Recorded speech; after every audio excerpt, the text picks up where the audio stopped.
Bonjour, je suis Fabien Merci, votre professeur de sciences sociales. Aujourd'hui, on va voir un cours de sciences sociales au niveau de la neuvième année fondamentale. Maintenant, qu'est-ce qu'on va voir pour ce cours d'aujourd'hui?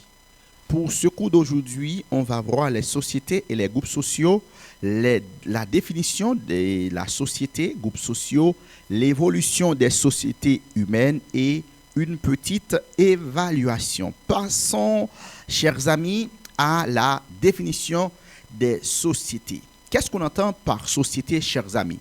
On entend par société tout groupement humain organisé partageant un territoire déterminé.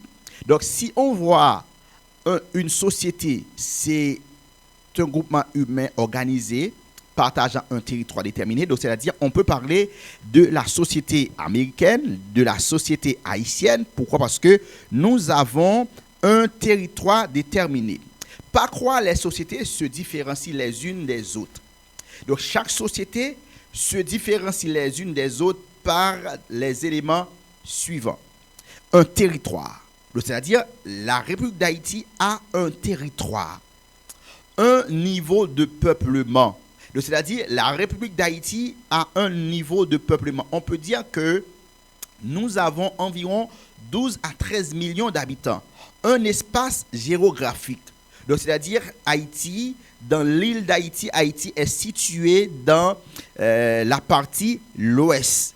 C'est-à-dire, la partie occidentale de l'île. Donc, c'est-à-dire que c'est un espace géographique. Il y a une frontière qui sépare Haïti à la République dominicaine.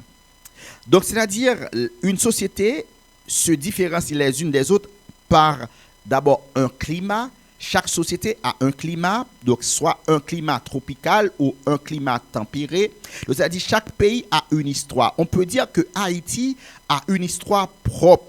Haïti, c'est la première république noire indépendante du monde.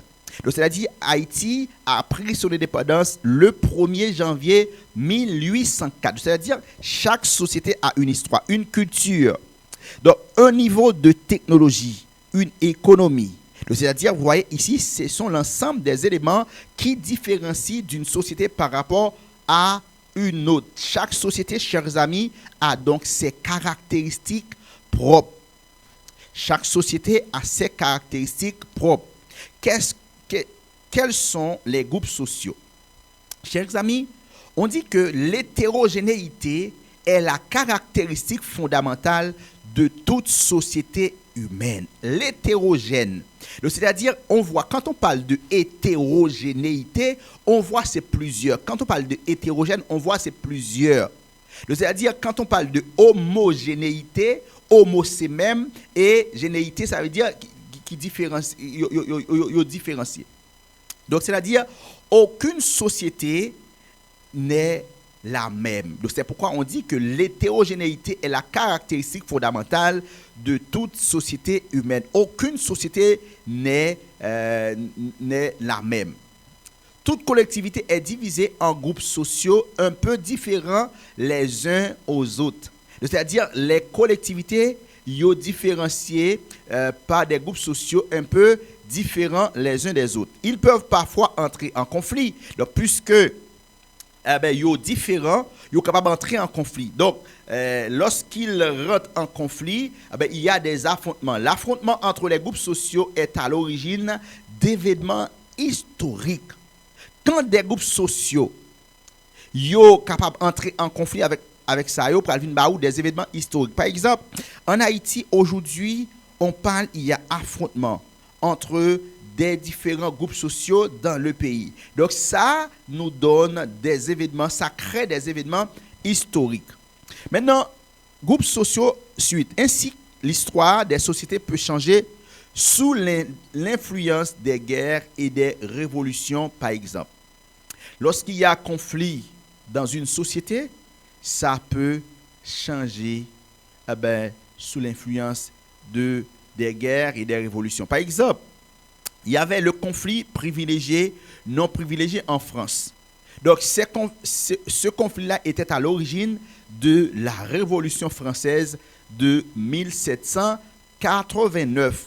en 1789, il y avait les conflits privilégiés. Donc, c'est-à-dire les privilégiés, ce sont la noblesse et le clergé. Les non privilégiés, ce sont les tiers états. Mais puisque dans cette société, il y avait des privilégiés et des non privilégiés, donc c'est-à-dire ça donne ça crée la révolution de 1789. Il y avait également le conflit entre maîtres et esclaves à Saint-Domingue. Donc, ce conflit crée la révolution de Saint-Domingue en 1789. N'oubliez pas que les maîtres considèrent les esclaves comme étant une chose. Les maîtres considèrent les esclaves comme étant un bien meuble. C'est-à-dire, les esclaves sont révoltés et à partir de ces révoltes, nous avons eu la révolution de Saint-Domingue en 1789 qui a débouché sur l'indépendance d'Haïti en 1804. Maintenant, comment les sociétés sont évoluées? Nous dit l'évolution des sociétés humaines. Les sociétés humaines ont subi de grandes transformations au cours de leur histoire. C'est-à-dire, les sociétés ne sont jamais statiques. Les sociétés bougent, elles évoluent. Des sociétés primitives aux sociétés contemporaines. C'est-à-dire, quand on parle des sociétés primitives, n'oubliez pas, dans l'histoire, il y avait 4 périodes: l'Antiquité, le Moyen-Âge, l'époque moderne et la période contemporaine. C'est-à-dire, nous voyons ici des sociétés, il y a des sociétés qui se transforment de la société primitive à la société contemporaine. C'est-à-dire, la 4e période de l'histoire. Tout a changé. Donc, c'est-à-dire, nous voyons ici, les sociétés humaines ne sont jamais statiques. Elles bougent, elles sont dynamiques. Donc, c'est une loi de l'histoire et de la sociologie. C'est-à-dire, aucune société, chers amis, n'est jamais statique. Question d'examen. Donc, question d'examen, on doit mettre l'accent sur cette phrase. Les sociétés humaines ne sont jamais statiques, mais elles sont plutôt dynamiques. Donc, autre chose à voir dans ce cours de sciences sociales pour la classe de 9e année fondamentale. Les sociétés humaines naissent et transforment. Comment ces transformations se font? Les transformations peuvent être lentes, brusques, faibles ou profondes. Donc, les transformations que subissent une société peuvent être lentes ou brusques, faibles ou profondes. Lorsque les transformations sont lentes, faibles ou progressives, c'est l'évolution ou la réforme. Donc, chers amis, c'est très important pour vous qui êtes en classe de 9e année fondamentale, vous devez mettre l'accent sur ces parties-là. Lorsque les transformations sont lentes, faibles ou progressives, c'est l'évolution ou la réforme. Cependant, lorsqu'elles sont profondes et brusques, on parle de la révolution. Donc, chers amis, si on vous demande de faire la différence entre l'évolution et la révolution, on dit que la révolution, c'est lorsque les transformations que subissent une société sont profondes et brusques.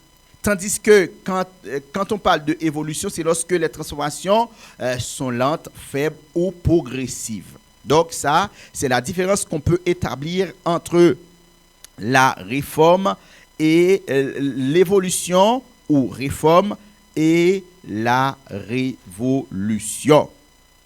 Une société peut évoluer à reculons, c'est la décadence. Par exemple, nous avons vu que notre société évolue à reculons. C'est-à-dire notre société est en décadence. Donc, lorsqu'une société évolue à reculons, chers amis, on voit que cette société est en décadence. Donc, la civilisation de cette société est dite décadente. Une société également peut évoluer en allant de l'avant.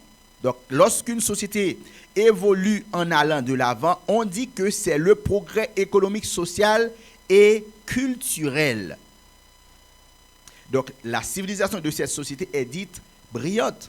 Par exemple, la société dominicaine évolue. Ainsi, on peut parler de la grandeur ou de la décadence d'une civilisation. Petite évaluation, chers amis, pour voir est-ce que vous avez bien compris la leçon d'aujourd'hui. Vous allez compléter les phrases suivantes et à la fin, vous verrez les résultats. Le conflit privilégié et non privilégié est à l'origine de la révolution haïtienne ou française. Lorsque les transformations sont lentes ou progressives, on parle de l'évolution ou la révolution. La caractéristique fondamentale de toute société humaine est l'hétérogénéité ou homogénéité. Les sociétés ne sont jamais statiques ou bien dynamiques.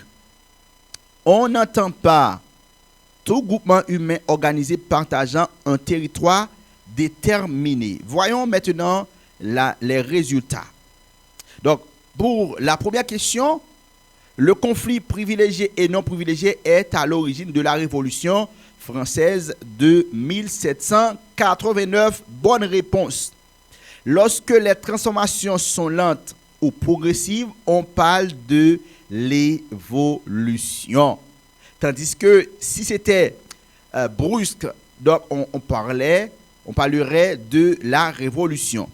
La caractéristique fondamentale de toute société humaine est l'hétérogénéité. Bonne réponse. Et ceci, c'est une question d'examen pour la classe de la 9e année fondamentale. Dernière question, on entend par société tout groupement humain organisé partageant un territoire déterminé. Merci d'avoir suivi avec nous ce cours de sciences sociales. Donc, pour la classe de la 9e année fondamentale, vous pouvez vous référer aux ouvrages CALS Docteur pour la classe de la 9e année fondamentale. Merci. N'oubliez pas de partager, de liker et d'abonner avec la chaîne pour avoir plus de vidéos.